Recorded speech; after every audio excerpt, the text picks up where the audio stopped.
আসসালামু আলাইকুম। আমি কবির অ্যাকাউন্টিং হোমের পক্ষ থেকে তোমাদের সামনে আরেকটি নতুন ভিডিও নিয়ে হাজির হয়েছে। শিক্ষার্থীরা, তোমরা দেখতে পাচ্ছ বোর্ডে একটি অঙ্কের সমাধান কেন্দ্র করে ছক আঁকা হয়েছে এবং সেই অঙ্কটি হলো ব্যাংক সমন্বয় বিবরণী। আমি সর্বপ্রথম বই থেকে অঙ্কটি পড়ে শোনাচ্ছি। এটা হলো দিনাজপুর বোর্ড 2015 সালের একটি অঙ্ক। 2016 সালের 31শে ডিসেম্বর তারিখে ইভান ট্রেডার্সের নগদান বই এবং ব্যাংক বিবরণীর গরমিলের কারণগুলো নিম্নরূপ। ক্রমিক 1, নগদান বই অনুসারে ব্যাংক জমাতিরিক্তের পরিমাণ 30,000 টাকা। নগদান বই অনুযায়ী ব্যাংক জমাতিরিক্ত অথবা পাস বই অনুযায়ী ব্যাংক জমার উদ্বৃত্ত। এই কথার থাকার অর্থ হলো ব্যাংকে টাকা না থাকলে আমাদের যোগ করতে হবে, আর ব্যাংকে টাকা থাকলে, ব্যাংক অ্যাকাউন্টে টাকা থাকলে আমাদেরকে বিয়োগ দিতে হবে। ক্রমিক 2, আদায়ের জন্য ব্যাংকে জমাকৃত চেক 2,000 টাকা এখনো আদায় হয়নি।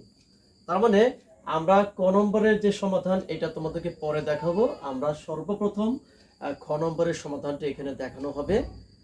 ক্রমিক 2 বলা হয়েছে আদায়ের জন্য জমাকৃত চেক, মানে আমরা ব্যাংকে চেক জমা দিয়েছি টাকাটি আদায় করার জন্য, কিন্তু 2,000 টাকা এই চেকের টাকাটি এখনো আদায় হয়নি।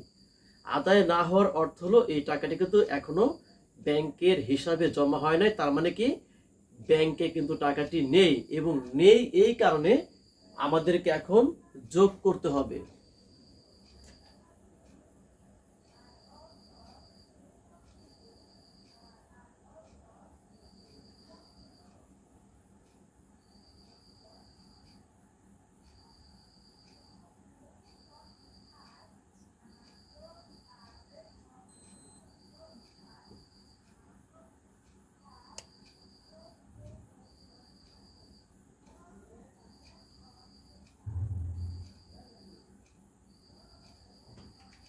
শিক্ষার্থীরা দেখতে পাচ্ছ জমাকৃত চেক আদায় হয়নি। এর পরবর্তী লেনদেন হলো ব্যাংক কর্তৃক লভ্যাংশ আদায় 5,000 টাকা, যা নগদানভুক্ত হয়নি। লভ্যাংশ তো ব্যাংক আদায় করতে পেরেছে। ব্যাংক যখন আদায় করতে পেরেছে তাহলে ব্যাংকে টাকাটি জমা হয়েছে, কিন্তু আমরা না জানার কারণে নগদান বইতে লিখতে পারিনি। এই টাকাটি ব্যাংকে আছে এবং আমাদেরকে বিয়োগ দিতে হবে। বিনিয়োগের সুদ সরাসরি ব্যাংক হিসেবে জমা হয়েছে, যা নগদান বইতে লেখা হয়নি। বিনিয়োগের সুদ যা ব্যাংক হিসেবে জমা হয়েছে কিন্তু নগদান বইতে লেখা হয়নি।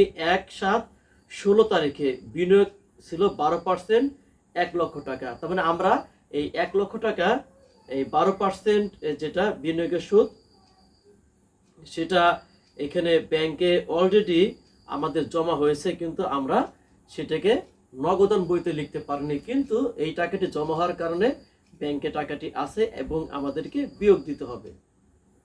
ব্যাংক জমাতিরিক্তের সুদ 2,000 টাকা ধার্য করা হয়েছে, যা নগদান বইতে লেখা হয়নি। ব্যাংক জমাতিরিক্তের সুদ ধার্য করার অর্থ হলো আমাদের ব্যাংক হিসাব থেকে টাকাটি কেটে রাখা হয়েছে এই সুদ বাবদ, কিন্তু আমরা নগদান ভুক্ত করতে ভুলে গিয়েছি। আমাদের কিন্তু ব্যাংকে টাকাটি অলরেডি কমে গিয়েছে, অর্থাৎ টাকাটি নেই, এবং আমাদেরকে এই কারণে, টাকাটি না থাকার কারণে যোগ করতে হবে।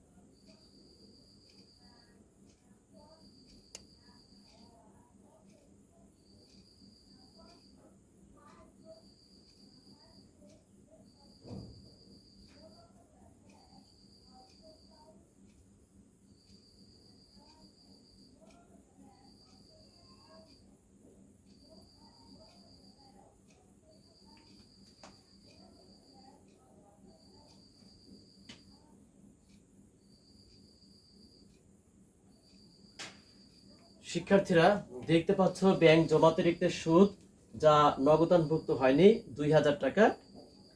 এরপরে যে লেনদেনটিতে আছে 16,000 টাকার চেক ইস্যু করা হয়েছে কিন্তু পরিশোধের জন্য ব্যাংকে উপস্থাপন হয়নি। অর্থাৎ যেহেতু আমরা 16,000 টাকার চেক ইস্যু করলাম, ব্যাংকে উপস্থাপন না হওয়ার কারণ হলো ব্যাংকের হিসাবে টাকাটি কিন্তু এখনো জমা আছে।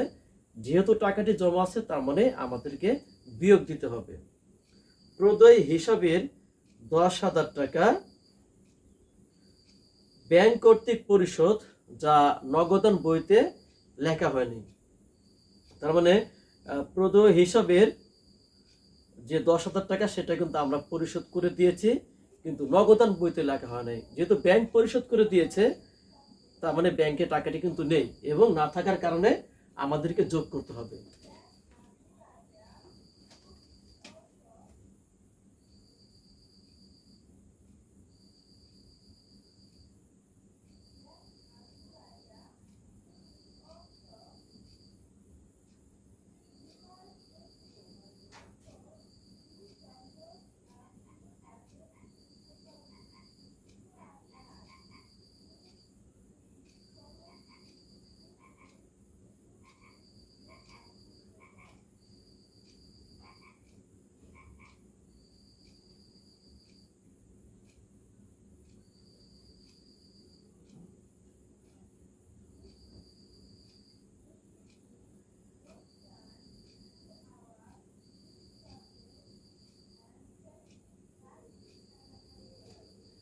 প্রদয় হিসেবের অর্থ পরিশোধ যা নগদানভুক্ত হয়নি 10,000 টাকা।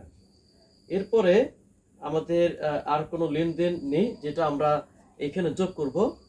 তাহলে আমরা দেখি যে এখানে আমার টোটাল অ্যামাউন্টের পরিমাণটা কত আসে।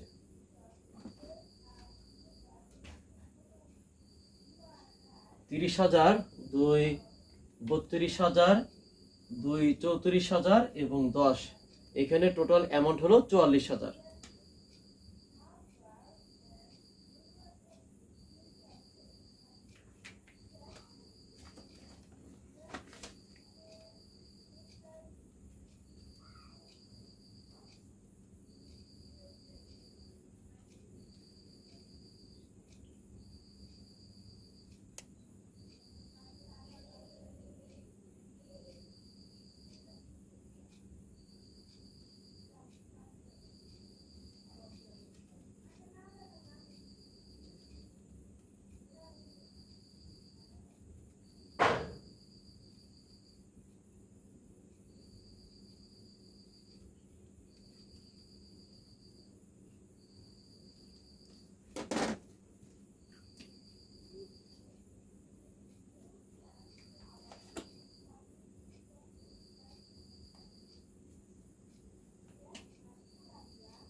শিক্ষার্থীরা এখানে দেখতে পাচ্ছ যে লভ্যাংশ আদায় যা নগদানভুক্ত হয়নি, অর্থাৎ ব্যাংক লভ্যাংশ আদায় করেছে 5,000 টাকা, নগদানভুক্ত হয়নি, টাকাটি ব্যাংকে আছে বিধায় এখানে এই নিয়ম অনুযায়ী আমাদেরকে বিয়োগ দিতে হবে। ক্রমিক দুয়ে যেটা বলা আছে, বিনিয়োগের সুদ নগদানভুক্ত হয়নি, অর্থাৎ এখানে 1 লক্ষ টাকা বিনিয়োগ করা হয়েছিল, বিনিয়োগের সময়কাল ছিল 1 তারিখ, 7 মাস 16 তারিখ, অর্থাৎ 7 মাসের 1 তারিখে এই বিনিয়োগটা করা হয়েছে, 7, 8, 9, 10, 11, 12, সেখানে 6 মাসের সুদ আমাদেরকে হিসাব করতে হবে। এই 6 মাসের সুদের টাকা ব্যাংক আদায় করেছে, কিন্তু সেটা নগদান বইতে লেখা হয়নি। এই জন্য এই যে 1 লক্ষ টাকা গুণ 12% বের করার পরে এখানে আসবে 12,000 টাকা, সুতরাং 6 মাসের হবে, ভাগ 12 গুণ 6 করলে এখানে 6,000 টাকা। এই সুদের টাকাটি ইতিমধ্যে ব্যাংক হিসেবে জমা হয়েছে, আমরা নগদানভুক্ত করতে ভুলে গিয়েছি, তার মানে কিন্তু টাকাটি কিন্তু ব্যাংকে আছে এবং এই কারণে আমাদেরকে বিয়োগ দিতে হবে। ইস্যুকৃত চেক যা ব্যাংকে উপস্থাপন হয়নি, আমি কিন্তু সংক্ষেপে লিখেছি। আমরা একজনকে চেক দিলাম, ইস্যু করলাম, উদ্দেশ্য হলো সে আমাদের ব্যাংক অ্যাকাউন্ট থেকে টাকাটি নিয়ে যাবে। এখন সে যদি ব্যাংকে চেকটি কিন্তু চেক যদি উপস্থাপন না করে, ব্যাংক তো তাকে টাকা দিবে না এবং না দেওয়ার কারণে আমার অ্যাকাউন্টের টাকার কোনো পরিবর্তন হবে না, ওটা জমা রয়ে গিয়েছে, যার ফলে এই টাকাটি ব্যাংকে আছে এবং বিয়োগ দিতে হবে। শিক্ষার্থীরা টোটাল এখানে এমন 27,000 টাকা, 44,000 টাকা থেকে এই 27,000 টাকা বিয়োগ দিলে এখানে আমার ব্যালেন্স এসেছে 17,000 টাকা। এই কথার বিপরীত কথা আমাকে লিখতে হবে, নগদান বই লেখা আছে, পাস বই লিখতে হবে, আর কোনো কথার পরিবর্তন করা যাবে না। পাস বই অনুযায়ী ব্যাংক জমাতিরিক্ত 17,000 টাকা। শিক্ষার্থীরা এখন আমাদের ক নম্বরে যেটা বের করতে হবে বিনিয়োগের সুদের পরিমাণ, তাহলে আমি ক নম্বর সমাধানটি দেখাচ্ছি।